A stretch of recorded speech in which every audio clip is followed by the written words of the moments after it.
Olá pessoal, eu sou o Dr. Marcelo Rossumi, da equipe da Oftalmo Laser. Hoje nós estamos começando o nosso quarto episódio do OftalmoCast. É um podcast para a gente discutir temas relacionados com a visão, temas relacionados à saúde.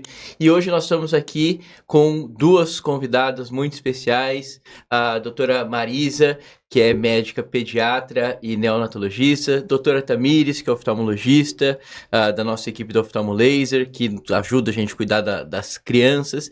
E esse episódio, o tema vai ser mais sobre a parte infantil, oftalmologia infantil, pediatria, doenças que acometem as crianças. E eu queria começar apresentando a doutora Marisa. Doutora Marisa é pediatra, se formou na FAMEMA, é isso, doutora? Depois fez a residência médica na Unicamp, em Campinas, uma excelente universidade. Conta um pouquinho da sua história, da sua trajetória, por que a senhora decidiu fazer pediatria, o que a senhora achou de legal depois de tantos anos sendo médico pediatra, qual a parte legal da pediatria, quais são os desafios. Conta um pouquinho da história da senhora pra gente. Boa tarde, Marcelo. Boa tarde, Tamires. Boa tarde, pessoal. Um prazer estar aqui. Muito obrigada pelo convite. E, assim, eu venho de uma família de médicos, né? Pais, médicos, a minha mãe, meu pai, meus irmãos, todo mundo médico. E eu sempre soube o que eu não queria fazer, porque eu tinha já muito contato com a medicina, né? Então, eu já fui desde o começo afastando o que eu não queria fazer. E eu cheguei na parte de pediatria, não tinha nenhum pediatra na minha família, meu pai é cirurgião, minha mãe é ginecologista, e eu decidi fazer pediatria porque era uma clínica. Eu gostava, apesar de gostar de cirurgia, meu pai foi um grande cirurgião, eu gostava da clínica, e a pediatria é uma clínica geral, né? Sim. E eu acho que o que atrai a pediatria, apesar da dificuldade da pediatria, o que atrai é a resolutividade rápida, né? Sim. Você está mexendo com plantinhas novinhas que você rega, ela floresce, as recuperações são excelentes, né? As doenças existem, mas elas têm, na grande maioria, tratamento, então minimiza a tristeza, vamos dizer assim, da doença dentro da medicina, né? E por aí segui, vim para cá, estou aqui há 30 anos, né? Já me sinto meio prudentina, Sim, né? super, bastante. Já faço parte aqui do Velho Oeste e segui pediatria por um bom tempo, mas nunca deixei de fazer neonatologia. E há uns 10 anos atrás, eu não faço mais pediatria clínica de consultório, porque a gente se dedicou ao nosso serviço de neonatologia no Hospital Estadual, no Hospital Yamada e no Hospital Nossa Senhora das Graças. E a gente vem investindo nesse serviço há muitos anos, com o objetivo de diminuir principalmente a mortalidade neonatal, e a gente vem conseguindo isso, né? E na prevenção das doenças, principalmente, né? Legal, legal. E da parte ocular, quais são os desafios que a senhora enfrenta sendo médica neonatologista? Como que funciona? Como que a senhora enxerga essa parte?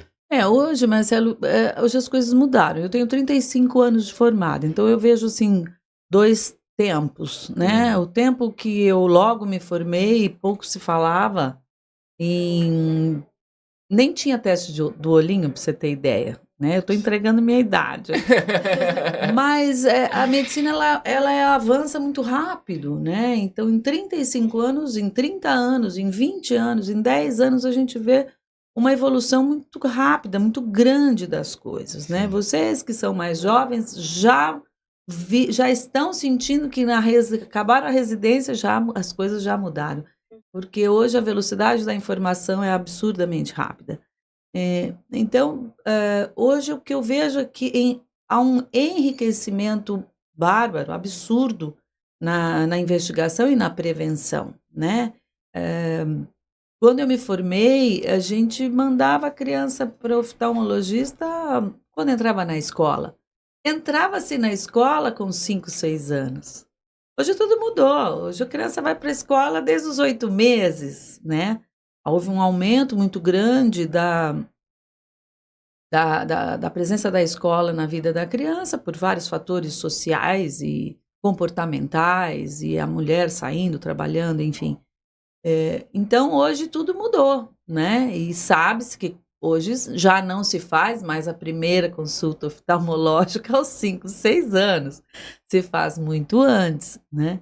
Então, além dessa abordagem precoce na oftalmologia pediátrica, o que mudou, né, muito, que eu vejo uma grande diferença, são os diagnósticos, enfim, né? A capacidade de você fazer diagnóstico, exames complementares, né? Hoje você tem uma condição mais confortável em se fazer grandes diagnósticos, como retinoblastoma, que é o tema que nós vamos discutir, né? Sim, legal. Esse ponto que a senhora falou, acho muito importante, né?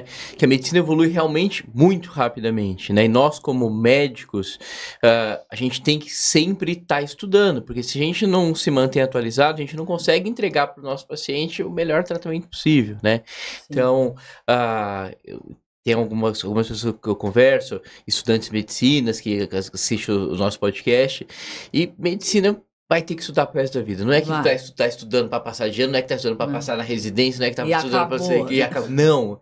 Diariamente a gente se depara, né, com casos difíceis, casos complicados. A gente tem que estudar, abrir o livro ou entrar na internet, né, e ver. Com certeza esse é um desafio que nós médicos temos e temos que saber como lidar, né, esse estudo frequente, né.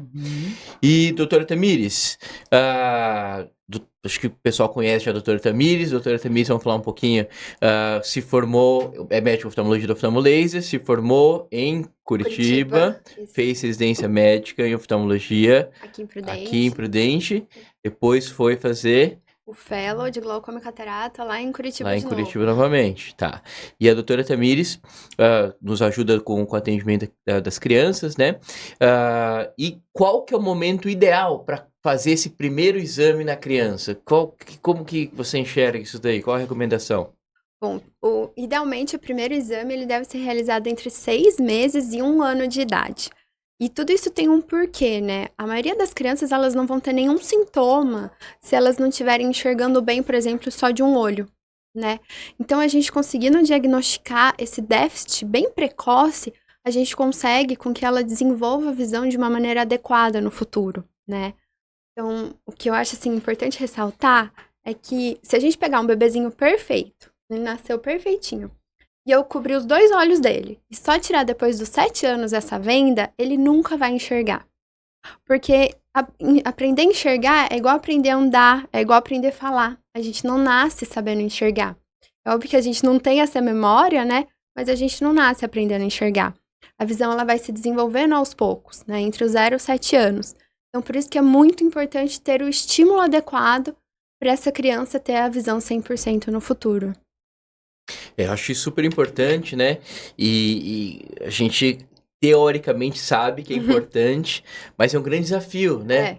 Da gente, os pais, parar e levar o bebê ao médico oftalmologista. Eu acho que esse podcast, um dos objetivos, né, a gente fazer um bate-papo para educar, né, a população, para espalhar informações, que hoje o acesso à informação é um negócio que muda vidas. Por exemplo, uma criança que tem uma doença que não é diagnosticada no tempo correto, ela perde a visão pro resto da vida, né, e a gente tem que fazer entrar na cabeça dos pais que é importante levar a criança para o oftalmologista, no exame oftalmológico, né, para a gente conseguir detectar, e muitas doenças, quando são detectadas no começo, a gente consegue curar, seja através de colírio, cirurgia e etc. Você me permite uma alusão? Claro. A gente faz uma comparação com o odontopediatria, né? Antigamente se levava a criança no dentista na primeira cárie, né? Hoje não se tem cárie mais, né? Os filhos não têm cárie, porque se faz a prevenção, né? Sim. Então hoje o bebê nasce e você leva ele no primeiro ano de vida no odontopediatra para ele te orientar a fazer uma prevenção de cárie, uma prevenção da higiene bucal, né? E eu acho que isso talvez a odonto começou com essa, foi mais precoce na prevenção, e acabou espalhando para as outras especialidades pediátricas, né? Exato. Então, hoje nós temos em Prudente oftalmopediatras, Sim, coisa que há 30 anos não tínhamos, sim, né? sim. Então, talvez pouquíssimos, começando a residência de vocês e especializando mais na área de pediatria, né? Olhando um pouco mais para esse público, né? Preventivo. Então, o que ela está falando é muito interessante. Não se espera a doença para você correr atrás do médico. A gente tem que sempre estar pensando na medicina preventiva, né? Evitando a doença, e não tratando a doença. Espero nunca tratar a doença, mas sim evitá-la, né? Sim. Uhum. Com certeza. Acho que a prevenção é a principal meta, né, que a gente tem nos próximos anos, nas próximas décadas, para a gente aumentar a longevidade, né, como ser humano, e aumentar também a qualidade de vida, porque não adianta nada viver muitos anos sem qualidade de vida, né? No nosso caso, não adianta nada chegar aos 100 anos e viver 30 anos sem enxergar, né, cego. E com certeza a gente vê a medicina caminhando muito para prevenção, né? A chave do sucesso aí é Sim. essa prevenção. A gente vê bastante coisa com tecnologia, mesmo no celular, né, no smartphone, tem algumas coisas para fazer prevenção. Relógio consegue ver o seu ritmo cardíaco, já consegue falar para você se você tem chance de ter um infarto ou não, né? Então acho que tudo caminha para a prevenção. A prevenção, hoje em dia, é um negócio muito importante para a gente conseguir ter uma qualidade de vida melhor, né? Com certeza. Legal. E na sua prática clínica, doutora, o bebê nasce, né? E quais são os testes, basicamente, que se faz com o bebê para ver se está tudo bem ou se tem alguma coisa alterada? Tem como a senhora falar resumidamente? Sim, pra hoje gente? é assim, hoje o grande, o básico é a triagem neonatal que a gente fala, né? A triagem neonatal engloba 5 exames. O teste do pezinho, que detecta 6 básicas doenças que, se você detectar precocemente, você pode evitar doenças neurológicas no futuro. E hoje, com o advento da tecnologia, laboratórios já conseguem fazer o teste ampliado, que já detecta 20 e outro 40 doenças super, mega raras, mas enfim, está à disposição da população para quem quiser comprar. Mas o SUS cobre as 6 principais doenças que vão levar a uma doença neurológica, um atraso neuropsicomotor importante desse bebê. E se você detecta no teste do pezinho rapidamente, você muda algumas coisas, retira alguns alimentos da dieta e você consegue prevenir esse atraso neurológico. Então, o teste do pezinho é fundamental. O teste do olhinho, que é o teste do reflexo vermelho, que vai detectar doenças principais, que seria o retinoblastoma, o glaucoma e a catarata congênita, né? Além da retinopatia da prematuridade, que seria um caso mais específico do prematuro, né? E algumas outras inflamações aí da retina que vocês especialistas podem explicar melhor.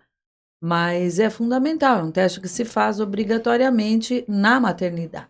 O teste da orelhinha também já está obrigatório. Isso tudo é SUS e particular, eu estou falando de maneira que hoje a gente tem, felizmente, é global, sabe? Eu acho que hoje a nossa saúde, eu sou a favor do SUS, eu gosto e acho que é um sistema que dá certo. Temos falhas, sim, mas eu acho que hoje nós estamos muito equiparados. Hoje, aqui em Prudente, nós temos um excelente SUS, principalmente na minha área. Estou falando, puxando sardinha para o meu peixe, né? Então, voltando, o pezinho, o olhinho, a orelhinha, e você detecta surdez precoce, também sem sintomas, né? A criança não tem sintomas, ela escuta bem de um ouvido, do outro não, ela vai compensar até que alguém descubra que ela tem essa deficiência, né? Então, o teste da orelhinha é importante também. E o teste do coração, né? O teste do coraçãozinho, tudo no diminutivo. O teste do coração também foi introduzido, né, pela Sociedade Brasileira de Pediatria, pelo Ministério da Saúde, e é obrigatório em todos os hospitais e maternidades, tanto SUS como particular, e que detecta também precocemente doenças importantes do coração, que previne que essa criança vá descompensar clinicamente com 15 dias de vida em casa e pode levar um susto à família e não dá tempo de você socorrer quando as circulações se adaptam, se inverte e, surpreendentemente, essa criança pode ter um colapso cardíaco, né? Sim. Então, todos esses testes, eu acho importante a gente reiterar e tá esclarecendo a população que são testes preventivos, né? Muitas pessoas acham que, eu fiz o teste do olhinho e ele está normal, ou seja, meu filho não vai ter problema nenhum, vai enxergar bem qual é a cor dos olhos e tudo. Então, não é assim que funciona, né? Então, são testes preventivos que detectam importantes doenças e, se tratadas a tempo, você ou salva a vida ou você consegue reverter um problema que seria grave no futuro. Mas não são totalmente preventivos em todos os sentidos, Sim. né? Não quer dizer que o teste da orelhinha você nunca vai ter problema auditivo, o coração você nunca vai ter problema no coração. Então, são testes importantes, sim, e que detectam importantes doenças que têm que ser detectada agora. Na neonatologia é de 0 a 28 dias, no primeiro mês de vida, né? Então, hoje é basicamente assim, a criança nasce, ela está bem, ela está ativa, né? Ela está vigorosa, ela vai para pele a pele, a gente incentiva cada vez mais esse contato íntimo com a mãe e em 48 horas você dá alta com a triagem neonatal completa, que são esses 5 exames básicos. Legal, muito bom.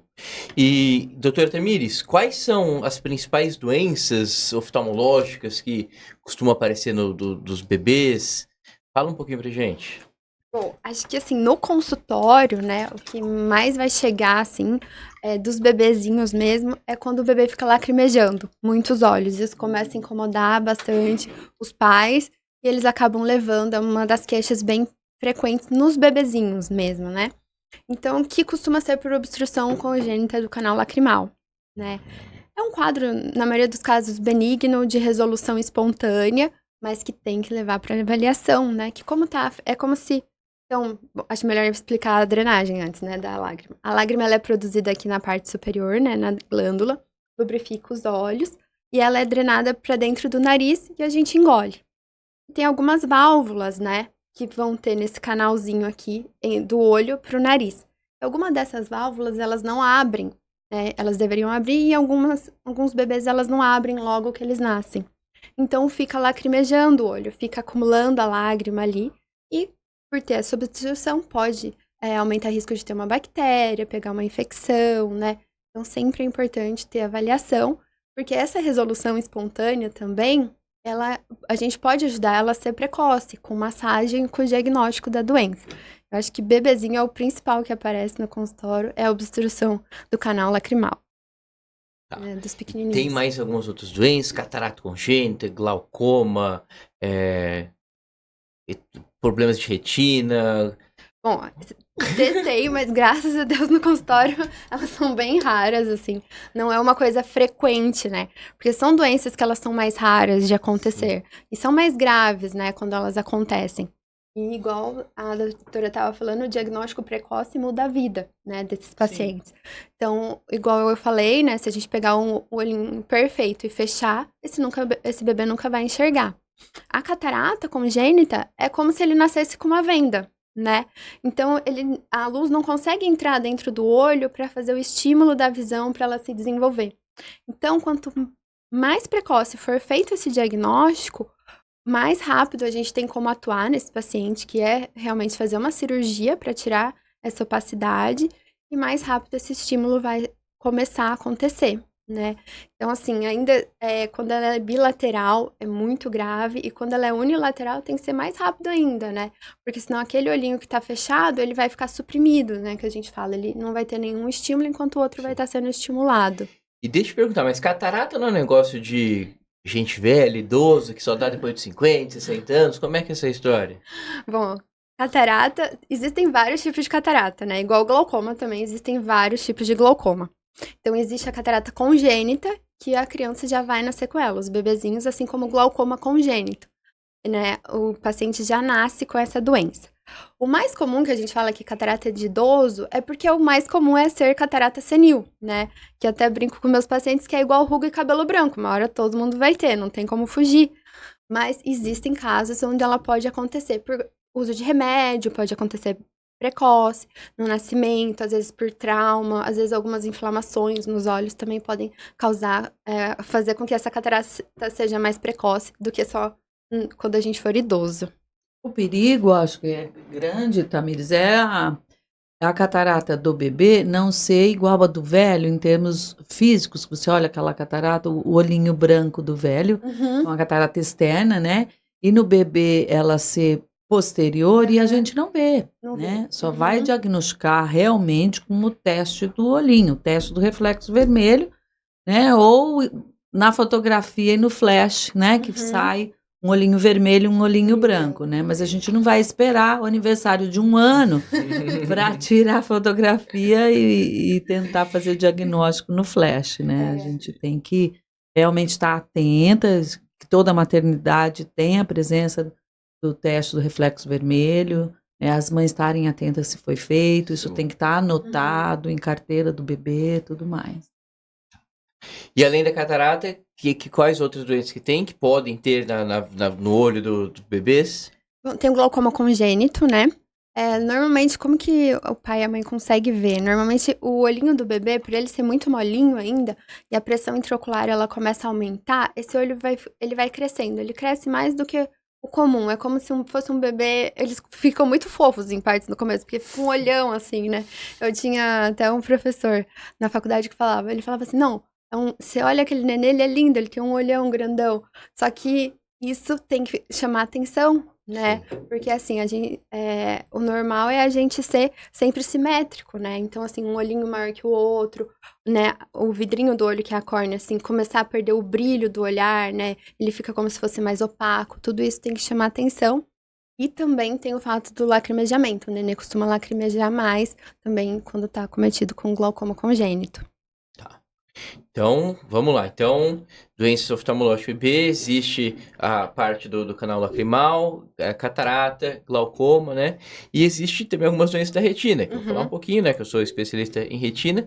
Na parte da retina, a gente fica lá no fundo do olho, né? E para a gente conseguir fazer o exame da retina, a gente precisa dilatar a pupila e usar um exame que chama mapeamento de retina. Nesse exame a gente usa um capacete com uma luz e uma lente, né? E a gente consegue examinar toda a parte do fundo, a gente consegue ver a retina, o nervo óptico, as veias, e existem algumas doenças que podem acometer o fundo do olho dos bebês. Uma das doenças que a gente mais se preocupa se chama retinoblastoma, né, que é o tema aqui da nossa conversa também.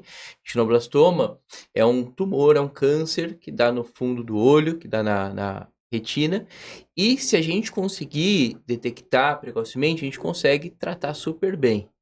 O grande problema é que não é simples fazer essa detecção, porque o bebê não reclama, se for unilateral, como todas as doenças que a gente está falando, como muitas doenças que a gente está falando aqui, se for unilateral, o bebê não vai reclamar, e passa-se anos, né, chega 5, 6 anos, idade escolar, e aí já foi, porque como a doutora Tamires falou, né, a visão precisa se desenvolver. Se fica com essa venda aí todos esses anos, depois não adianta tirar o tumor que a visão não vai se desenvolver, perdeu o tempo que era para se desenvolver, né? Então, retinoblastoma é uma doença importante que a gente tem que fazer o exame do mapeamento de retina com 6 meses, 1 ano, para ver se está tudo bem, né? Existem algumas doenças genéticas que atacam a retina, que às vezes pode aparecer no nascimento. Existe a retinopatia da prematuridade, que é quando o bebê nasce prematuro e usa muito oxigênio, né, na incubadores, e pode formar alguns vasos, né, o vaso que pode levar ao descolamento de retina, hemorragias, né, e existe uma série de outras doenças da retina também. O importante é que a gente faça esse exame precoce para a gente conseguir detectar e conseguir fazer o tratamento o mais rápido possível, né? Quais seriam, assim, os sintomas mais importantes do retinoblastoma que você pode alertar a população? Então, grande problema é que a criança não consegue falar muito bem, Sim. referir, né? Mas a leucocoria, que é quando Isso. tira a foto, né, e um reflexo do olho fica diferente do outro. O Uhum. normal é ficar com reflexo vermelho, quando tira a foto às vezes fica mais esbranquiçado, né? Isso é um sinal que pode ter alguma alteração ocular, pode ser da parte da retina, da catarata, uma série de doenças. Então, esta parte desse reflexo vermelho é muito importante a gente ficar Mais atento. uma dica da importância do teste do reflexo vermelho, né? Com certeza, esse teste é muito importante.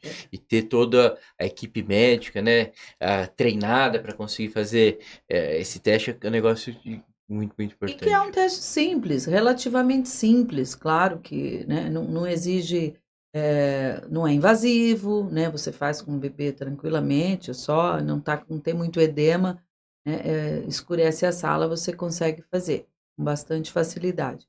Agora, é interessante, Marcelo, que o retinoblastoma, 60% deles não tem herança genética, Sim. né?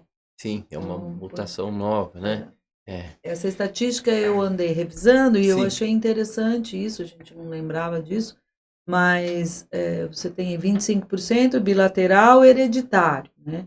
Então, quando você tem na família história de que o pai, a mãe, o tio, alguém tem retinoblastoma, fica mais fácil, o neném nasce, a primeira coisa que quer saber é se o teste do reflexo vermelho tá ok. Mas 60% dos retinoblastomas, é essa mesma estatística? Sim, isso mesmo. Não são hereditários, então vai ser a primeira pessoa com retinoblastoma na família, né? Então é muito importante isso. Isso é muito importante que não precisa ter histórico familiar, Exato. né? Todo mundo precisa fazer o exame do teste do olhinho ou fazer uma mapeamento de retina. Além do olho branco também, estrabismo, né? Pode estar O estrabismo associado. pode estar associado, só que quando aparece estrabismo, né, doutor Smith pode até falar bem, a doença já está bastante avançada. Entendi. Com o estrabismo a gente já meio que perdeu o tempo de tratar, né? Uhum. Então a gente precisa conseguir achar antes de dar o estrabismo. Então é basicamente a leucocoria, que é o olho branco Que é o olho mesmo, né? branco. É isso aí. E fazer o check-up, Os né? Os check-ups, exames preventivos. É isso. E esse é o grande Não desafio. esperar entrar na escola hoje, apesar de que a escola hoje está precoce, mas não esperar aprender a ler e escrever, Sim, né? sim. Como a doutora Tamires falou, 6 meses é o primeiro exame e no máximo até 1 ano fazer algum primeiro exame na vida, né? Sim. Oftalmológico. Sim. Uma coisa que os pais podem fazer em casa, né, para testar a visão da criança, é tipo, tampa um olhinho, dá um chocolate, tampa outro olhinho, vê se a criança se interessa pelo chocolate. Porque se não estiver enxergando de um olho, né, ela não vai buscar. Ou coloca um brinquedo. Gerar movimentos, dos brinquedos. Isso. E às vezes colocando o chocolate, docinho cada vez menor, coloca um M&M, depois coloca um pouquinho menor e vai testando, né? Pode colocar um grãozinho de brigadeiro, que é bem pequenininho, né? O chocolate granulado para a criança e tentar buscando. Tentar pegar. Isso é uma forma de testar a visão da criança em casa. É o que a gente fala, acompanhar movimentos de luz ou de objetos, né? E não adianta ser com os dois. Tem que tapar mesmo, como você está falando, porque um compensa o outro. Eu tenho uma história interessante, há uns 20 anos atrás, nós fomos para a praia e a filha de um amigo, já com seus 10 aninhos, 8, 10 aninhos, nós fomos jogar bocha. Sabe bocha, né? Uhum. E ela aprendendo a jogar, o pai falou assim, como que joga, pai? Ó, você tem que jogar a bola grande, perto da bolinha pequena lá, a preta. Que bolinha pequena? A bolinha pequena lá, filha, você não tá vendo? Que é um pouquinho longe. Sim. Foi naquele momento que a gente fez o diagnóstico, que ela era muito míope. Nossa. A menina tinha 10 anos, entendeu? Então veja como as coisas mudam, né? Foi numa brincadeira que acabou se detectando uma miopia. Sim. Porque a miopia é para longe, então para perto ela se virava, né? E jogando bote a gente fez o diagnóstico. E os pais têm que ficar atentos, né? Sim. Porque está atento, que às vezes consegue detectar com mais facilidade, né? E me fala uma coisa, muitos pais no consultório, a gente vê falando, ai, meu filho usa celular demais, isso faz mal, faz bem, como que funciona isso daí? Bom, durante a pandemia teve um boom, né, da miopia, né, que veio com alguns estudos, né, e acho que isso também, e principalmente na Ásia, né, que é onde eles usam muito mais tecnologia, tem muito mais acesso do que aqui no Brasil. Então, realmente, a tela, o uso de tela, né, tablet, celular, tudo, aumenta muito o risco de usar óculos no futuro, né. Então, assim, por excesso de estímulo, a criança acaba que fica vendo muito de perto, não tem um estímulo para enxergar de longe, né? Então, realmente a tela tem que cuidar. O ideal é que não se use tela até os 2 anos de idade, né? Então, assim, Sim. não é recomendado. Não é fácil, né? Não tenho filhos ainda, mas eu acredito que não, né? Então, não é fácil, mas que o ideal é que não utilize, né? E depois, com muita parcimônia, né? Então, no máximo, assim, a Sociedade Brasileira de Pediatria fala 2 horas por dia. Isso se usar no colégio também, né? Então, assim, é 2 horas total. Não é tipo 2 horas em casa, 2 horas na escola, não.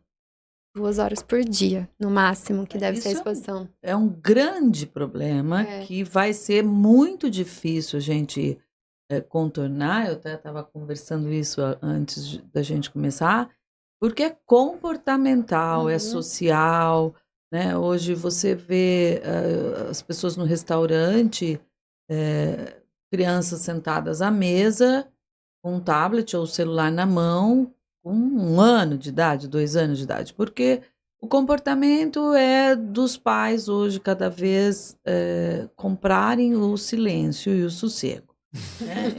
Eu falo isso, às vezes as pessoas me criticam porque o mundo mudou, mas você tem que mudar com o mundo também, né? Eu não tinha celular na minha infância. Foi mais fácil para mim, felizmente. E os meus filhos, quando pequenos, a gente não tinha o celular para dar no restaurante. O que a gente fazia? A gente não ia muito a restaurante.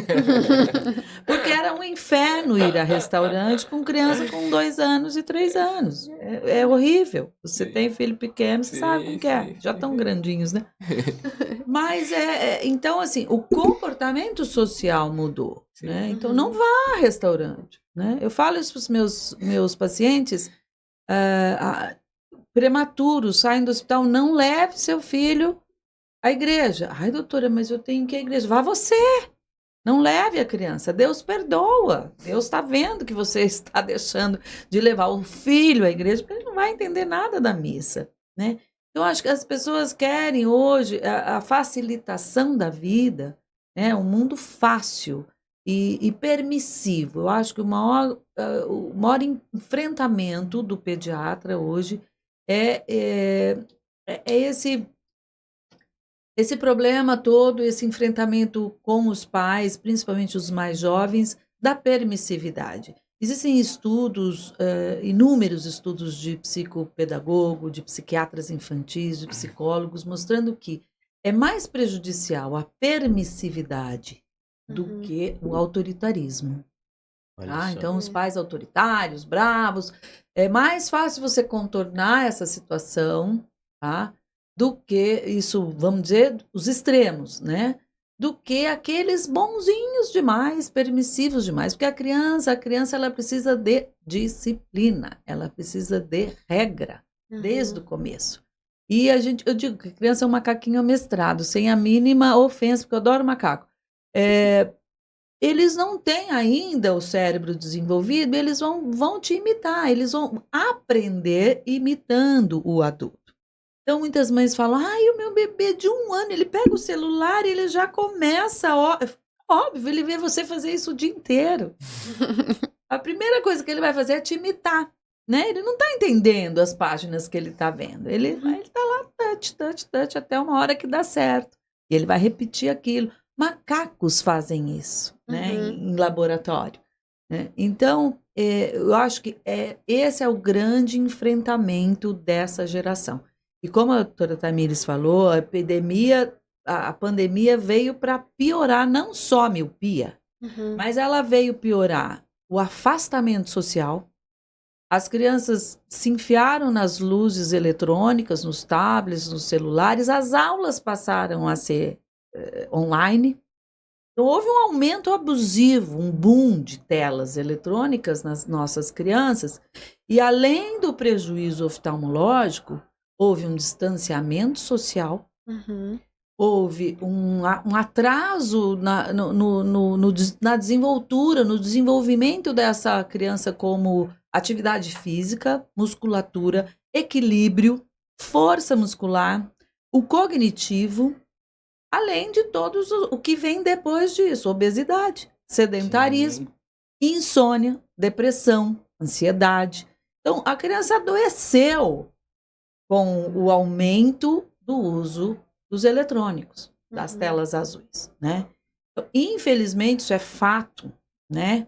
Criança, você vai em condomínios hoje, você não vê criança batendo bola com frequência, né? Está todo mundo sentadinho, as babás estão sentadas, cada um com seu próprio celular, e os bebês já vêm para o colo, e cada um daqui a pouco também com seu próprio celular. Então, isso é triste, eu vejo isso como muito difícil, uma situação de difícil enfrentamento, porque eu sei, eu já fui mãe, eu sou mãe e fui mãe de criança pequena, eu sei que não é fácil ir a um restaurante com duas crianças pequenas. Então, assim, as pessoas vão ter que optar, né? Ou serem um pouco mais autoritárias, não é fácil, porque o coleguinha tem, mas vai ser uma opção, que você vai ter que ter essa opção. Você vai querer seu filho doente ou você vai ter que enfrentar essa pandemia do eletrônico, da tela azul, né? É tão difícil, né? Porque eu tenho três filhos, né? Três moleques. E tudo, até dar presente é complicado, porque eles querem tudo online. Tipo, você vai dar um presente, pai, mas compra isso daqui nesse jogo, tal, compra essa skin. Grande parte da vida deles é online. E uma das coisas que a gente procura fazer, né, em casa, nossa vida é feita de hábitos, né? A gente tem que ter os hábitos mais adequados, corretos. A gente tem que meio uma regra que, olha, das 4 até as 6, 7, vai pra rua, vai andar de bicicleta, vai jogar futebol, vai pra rua. Não pode usar eletrônico nessa hora. É o tempo realmente de criar musculatura, coordenação, né? Tem estudos que falam também para visão. Se ficar umas 2 horas por dia no ar livre, diminui muito a taxa de produção da miopia, né? Então, uma das regrinhas que a gente colocou isso daí, que eu acho que na prática, pelo menos pra gente, funciona. A luz azul, né? Ela é prejudicial, toda a tela, né? Vocês são especialistas, vocês sabem disso. Mas o sossego da mãe vai prejudicar essa criança, porque o tempo de uso é muito grande. O que a Tamires falou é importante. Abaixo de 2 anos não tem que ter tela. A criança tem que estar no lúdico, bota ela no chão, com a chave o controle da televisão, a chave do teu carro vai fazer sucesso, né? Tem tanto brinquedo lúdico esquecido por aí, né? É não comprar o sossego. E ninguém mais tem tempo para os filhos. Esse é o grande problema. Eu não tenho tempo para sentar no chão com meu filho, então o eletrônico substitui ali, me deixa um sossego para eu poder resolver minhas coisas, falar no telefone, ou pagar uma conta, enfim. É a compra mesmo, eu vejo que a gente acaba comprando o nosso sossego em prol de um preço muito alto a ser pago depois, né? Entre 2 e 5 anos, eu já sou um pouco mais brava, eu acho que 1 hora tá bom, né? Claro, de 1 a 2 horas no máximo, e você vê crianças passam a tarde inteira no computador, ainda mais jogos agressivos. Vou dormir, como que você vai dormir, né? Com essa tranquilidade, assim, né? Existem estudos já que comprovam que a tela azul, ela diminui e muito os neurotransmissores, né? E diminui a melatonina e você tem menos sono. Então, você vai ter insônia à noite. Você já teve, todos nós já tivemos aí uma experiência de assistir muita televisão, não consegue dormir, ou mesmo um tablet, ou mesmo o celular. E imagine uma criança que está desenvolvendo a visão, até os 8 anos ainda em desenvolvimento. né, em abuso da tela azul, é óbvio que ela não vai dormir bem. Ela não vai dormir bem, vai ter menos melatonina, amanhã ela vai estar cansada, ela não vai aprender na escola e vira aquele ciclo vicioso, Sim, né? sim. Enquanto que, por outro lado, o sol, ele é dopaminérgico, ou seja, ele estimula a produção de dopamina, que é um neurotransmissor que dá vida, dá saúde, vai fazer você se sentir bem, né? Então é isso, bora essas crianças para grama, para rua, ainda mais aqui, né, que a gente tem tanto sol, né, tanta... Às vezes tem sol demais, né? É. Igual ontem tava, As nossa. dermatologistas não vão gostar. Mas tem filtro solar, tem hora adequada, né? Tem o bonezinho, dá sempre para Sim, sim, com certeza. o óculos escuro, né, doutora? Hoje tem muita coisa, né? Até disso, assim, que você estava falando. Outro dia eu li uma frase que eu achei muito interessante, assim. Que falava assim: para você poder mimar seus netos, você tem que criar bem seus filhos. Senão você terá que criar seus netos. Ah, Eu pois achei é, muito verdadeira, interessante. muito- Interessante. verdadeira, sim, Bacana. É. sim. Legal, muito bom. E, doutora Marisa, me fala quais os desafios em ser pediatra, quais os maiores problemas que a senhora passa no dia a dia? Conta um pouquinho pra gente como é a vida Olha, do pediatra. quando eu fazia pediatria clínica, eu acho que o que mais eu adorava atender as crianças sem problema algum. Eu acho que a dificuldade em atender um ser que não fala não é o problema, senão os veterinários também estariam né, com impedidos aí de atuar clinicamente. Existem outros meios de comunicação que não a fala, né? Um olhar, né? A dor, o comportamento, a postura. Então, a gente acaba aprendendo ao longo da vida tirar dessa criança algumas queixas e alguns sinais e sintomas que não só pela fala. Mas eu acho que o que atrapalha muito é a interpretação dos pais, né? Porque a gente, como pai e mãe, a gente exagera sempre, porque a gente ama, então a gente sempre exagera e acaba interpretando pela criança, né? A mãe sempre chega com um diagnóstico pronto, e às vezes não é bem aquilo, principalmente quando é pré-adolescente ou adolescente ou criança que já fala, né? Tem muitas mães ansiosas que falam pelo paciente. Então, eu aprendi ao longo da minha clínica, da minha vida, a deixar a criança falar, né? Tentar deixar a criança falar, mesmo que com dificuldade, né? Essa é a maior dificuldade, é barrar um pouco a ansiedade dos pais. Ainda que quando não entra vó, tia, vizinho, todo mundo na consulta, né? Aí dificulta mais um pouco. Já desses últimos anos em que eu parei a clínica e estou só na neonatologia, eu acho que a maior dificuldade hoje está sendo enfrentar a prematuridade. Porque acompanhar o nascimento de um bebê saudável a termo é uma delícia, é sempre uma alegria, né? As pessoas falam, pediatra, que legal, você sempre vê nascer criança, é sempre alegria. Nem sempre, né? Primeiro que nem todos nascem bem. 1 em cada 10 crianças vai precisar de um atendimento mais incisivo do pediatra. Por isso, a obrigatoriedade do pediatra em sala de parto, né? Ainda tem um pessoal aí voltando a ter filho em casa, o que eu acho muito perigoso, né? A medicina passou anos e anos, chegou à conclusão de que diminuía a mortalidade materno e infantil se você tivesse um filho no hospital, e hoje a gente pode ter um filho num parto humanizado, tranquilamente, mas com toda a segurança do hospital, né? Porque 1 em cada 10 vai precisar de uma atuação um pouco mais intervencionista do pediatra. 1 em cada 100 vai precisar de oxigênio. E 1 em cada 1000 vai ter que ser entubado em sala de parto. Não. Isso, um bebê que veio ao mundo sem absolutamente nenhum problema. Essa é uma estatística que prova que é seguro, não é seguro você ter filho em casa.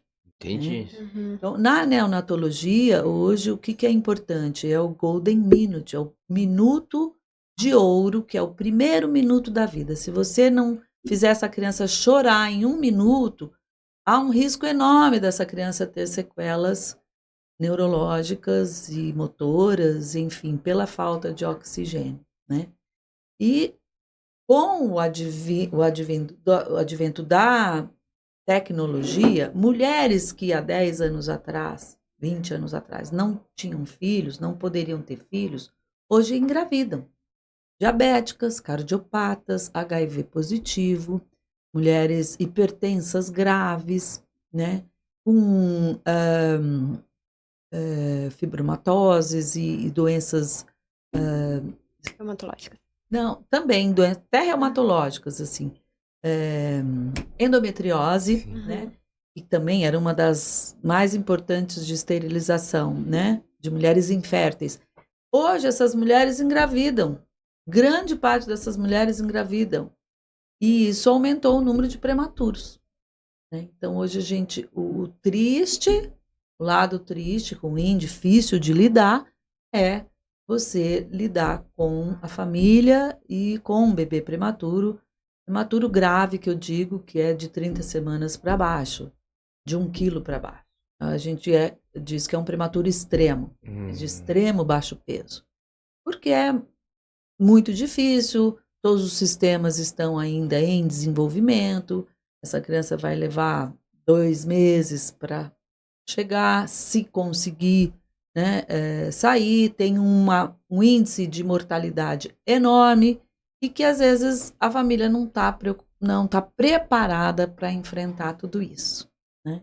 Então hoje a prematuridade, a gente aprendeu muito com isso, hoje você tem condições de fazer viver um bebê que há 20, 30 anos morreria.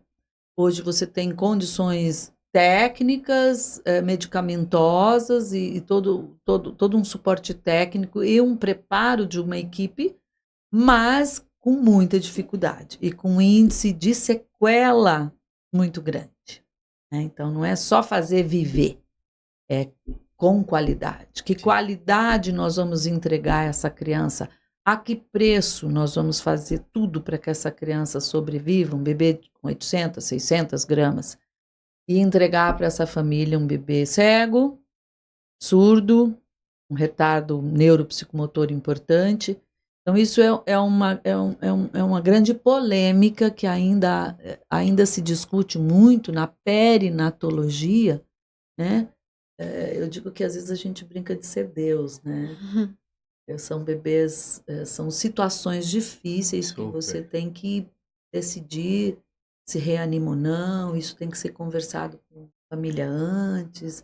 Envolve muitas coisas, né? Religiosas, sentimentais, técnicas, legais, né? Éticas, filosóficas, é tudo. Exato. É tudo. Esse é o lado difícil sim, que hoje eu enfrento na neonatologia. É difícil, né? Uhum. Não é simples, não é uma discussão simples. E aí, quando depois saem com ROP, né? Com retinopatia da prematuridade, que também tá muito difícil. Às vezes eles já estão com a retinopatia da prematuridade, mas não tem condições de sair da incubadora. E até vocês, não são todos os centros que têm o laser para tratar. Sim. Né? Acho que a gente ainda está engatinhando nisso daí, né, Marcelo? Sim, tratamento muito difícil, existem as aplicações intravítreas, né? Mas é um tratamento bastante desafiador. Se não pegar no momento certo, o resultado também não fica tão legal, né? O bebê, essa pessoa não vai ter uma visão tão boa. Realmente tem muito ainda o que a medicina evoluir para tratar a retinopatia da prematuridade. É um desafio muito, muito grande. Hoje a gente consegue fazer imprudente?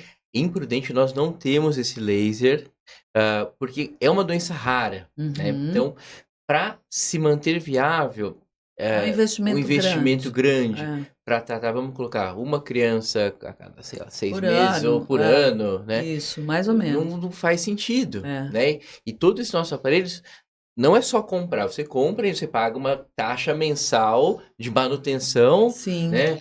Então, existe tudo envolvido. Prudente, ainda pelos custos que tem esse aparelho, ainda não comporta. Os nossos casos da prematuridade, a gente tem mandado para São Paulo para resolver. Então, É difícil, sim.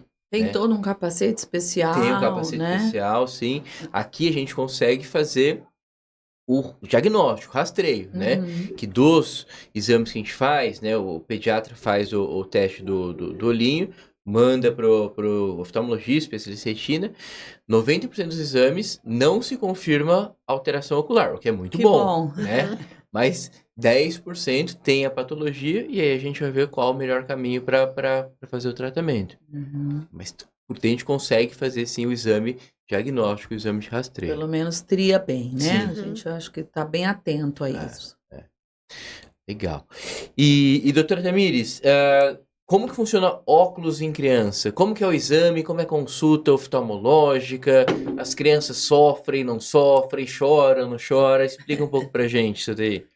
Bom, acho que a consulta sempre é uma surpresa para a criança, né? Por mais que o pai e a mãe orientem em casa, principalmente quando eles são muito pequenininhos, né? Que ainda não conseguem entender, vai ser como se fosse uma surpresa. Tudo que é desconhecido causa um pouco de desconforto. Mas o mais importante é, durante a consulta, a gente tentar deixar essa criança o mais confortável possível, né? Então, a gente tem maneiras de ver se essa criança tá enxergando ou não, sem ela precisar informar. Então, não precisa esperar a criança conseguir falar as letrinhas ou conseguir se comunicar para levar pela primeira vez. A gente consegue através dos testes, né? Igual tava explicando, tampa o olhinho, fecha outro olhinho, ver se ele segue os objetos ou não. Tem alguns materiais específicos também que dá para ver de uma maneira mais fidedigna, né? Se a criança tá enxergando ou não. E ele também tem todo um tipo de consulta. A consulta é totalmente diferente, né? De um adulto para criança. Então, acho que dá para dividir em duas partes. Tem essa primeira parte que a gente vai ver quanto que ele tá enxergando, se enxerga dos dois olhos, se o olhinho desvia, né? E depois tem a segunda parte, que é o colírio, as gotinhas. E não tem como examinar a criança sem pingar gotinha, não tem como fazer um exame, né, completo na criança sem dilatar as pupilas. E essa é a parte que acho que os pais mais sofrem, né? Porque aí a criança chora, porque arde, porque assusta, né? Não arde tanto assim, porque a gente pinga um colírio anestésico antes. Mas é desconhecido. Então a criança assusta com aquilo, né? Alguns são mais tranquilos, outros assustam um pouquinho mais. E a luz que incomoda um pouco, né? Então é muita luz durante o exame, então eles também não conhecem. Mas em geral é uma consulta tranquila que a gente vai conversando, vai explicando o que tá fazendo, né? Gasta o dobro de tempo, né? Às vezes mais. Às vezes mais, que você tem que ir brincando, mostrando o patinho, mostrando o Mickey, vai aos pouquinhos, né? E assim, o que eu acho que os pais têm que estar muito conscientes é que talvez a gente não consiga fazer tudo no mesmo dia. E tem que estar tudo bem em relação a isso. Porque, por exemplo, se a criança começar a chorar muito, né? Fica muito traumático, porque a gente vai ter que fazer tudo à força, então não vai ser legal. Às vezes é melhor fazer uma parte, depois volta outro dia, pinga a gotinha, faz a segunda parte, né? Então tem que ser assim uma consulta com paciência. Não é uma consulta que se não tiver nenhum sinal de alarme, que a gente tem que no dia resolver tudo. Não, vamos fazer aos pouquinhos para a criança acostumar com aquilo. Óbvio, se a gente vê um sinal de alarme, vai lá porque teve um teste do olhinho alterado, quando tá com alguma queixa, alguma coisa, aí é diferente. Aí a gente tem um motivo, né, pra ser um pouco mais incisivo com essa criança. Agora, senão, não. O melhor é a paciência aos pouquinhos. Eu queria fazer uma pergunta para você. O que você acha de uso do óculos escuros para criança? É mesmo indicado? É moda? O que vocês, oftalmopediatras, me falam? Bom, eu acho, sim, que óculos escuros, ele é sempre bom, né? Principalmente aqui na região, porque tem muito sol, né? E tem algumas doenças que podem ser acarretadas, não na infância, assim, né? Na infância, não. Mas, por exemplo, lá no futuro, né, o doutor Marcelo pode até falar melhor, que a degeneração macular relacionada à idade também, muito ligada ao sol, tudo, né? Então, assim, é sempre importante. É igual usar protetor solar, né? Então, assim, um bom óculos de sol com proteção, acho que faz bem, sim. Principalmente aqui na região. O óculos com proteção de raio ultravioleta, essas coisas, ajuda a diminuir o aparecimento de catarata, que é um dos principais problemas. Catarata é uma coisa que todo mundo vai ter, depois de uma certa idade. Então, se o que se protege do sol, você vai ter catarata com mais idade, né? Também a luz do sol pode favorecer o aparecimento da degeneração macular relacionado à idade, que é a DMRI, que é a principal causa de cegueira em pessoas com mais de 50 anos de idade. Então, é uma doença que nos preocupa, né? Então, a gente tem que tentar evitar o máximo possível o aparecimento dessas doenças, que também tem um tratamento bastante difícil, bastante desafiador, que é uma doença degenerativa, né? Progressiva. Então, eu acho importante, sim, usar o óculos escuro, se for ficar exposto ao sol. Não tem por que ficar usando óculos escuros dentro de casa, Claro, né? claro. Uhum. Mas Acho é hábito, né? Eu acho que Uhum. esse é um hábito que a gente pouco usa e pouco incentiva a criança a usar. Talvez um pouquinho de moda, aí a criança põe, acha bonitinho, mas depois tira. Não usa como se fosse um protetor, né? Eu Uhum. acho que a gente deveria, nós, pediatras, incentivar mais o uso do óculos escuro na área externa, quando vai brincar, quando vai viajar, fica uma semana, 10 dias na praia, enfim, né? E não como moda, Uhum. né? Sim. legal. E lente de contato, como é que funciona? A partir de que idade que pode usar? Criança usa, não usa?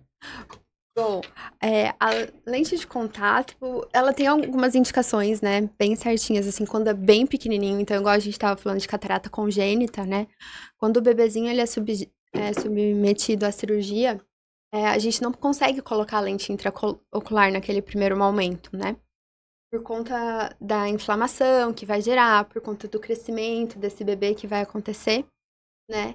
Então, a gente não pode colocar a lente intraocular no primeiro momento. Então, uma das ótimas opções para esse bebê é o uso de lente de contato, né? Dá mais trabalho para os pais, mas para ajudar a desenvolver a visão é uma das indicações quando é bem bebezinho. E hoje tem até uma lente de contato também para ajudar a barrar um pouco a progressão da miopia, né? Então, dependendo do caso, tem que ter muita ajuda da família, porque lente de contato tem muita responsabilidade, né? Mas não tem uma idade certa, assim, para usar a lente de contato. Depende de caso a caso, assim. Pode usar desde bebezinho, se for necessário, né? Legal, legal. Gente, tá acabando o nosso tempo, tá? Gostaria que a gente discutiu vários pontos legais, interessantes, né? Eu achei o bate-papo com a senhora fenomenal, os pontos de vista.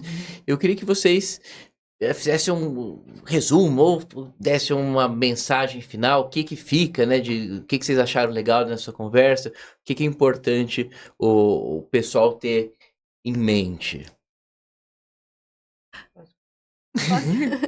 Bom, eu acho que assim, o importante é que tem que ficar assim, criança não dá sinal. A criança ela se acomoda muito bem, ela se adapta muito bem a qualquer situação.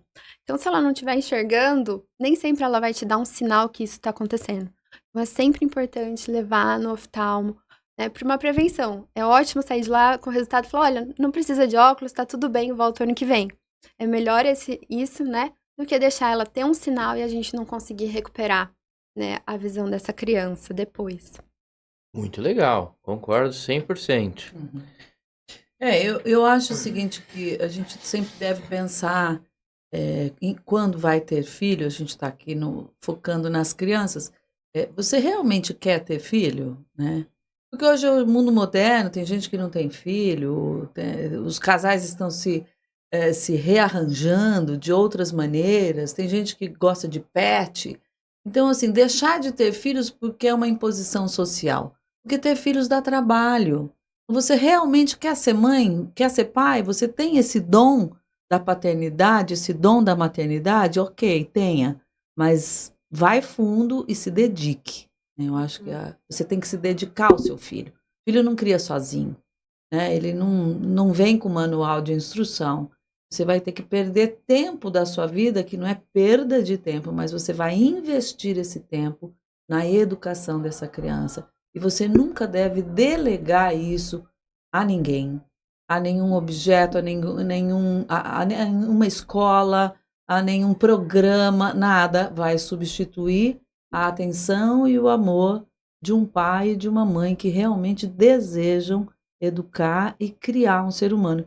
Então, eu acho que hoje as pessoas têm que pensar um pouquinho antes de engravidar, porque depois que tem mais um para arrumar um irmãozinho, para aquela criança, não. Você tem que ter filhos porque você está preparado para isso, sabe? Isso eu acho que a gente podia se permitir mais e optar por não ter filhos, por exemplo.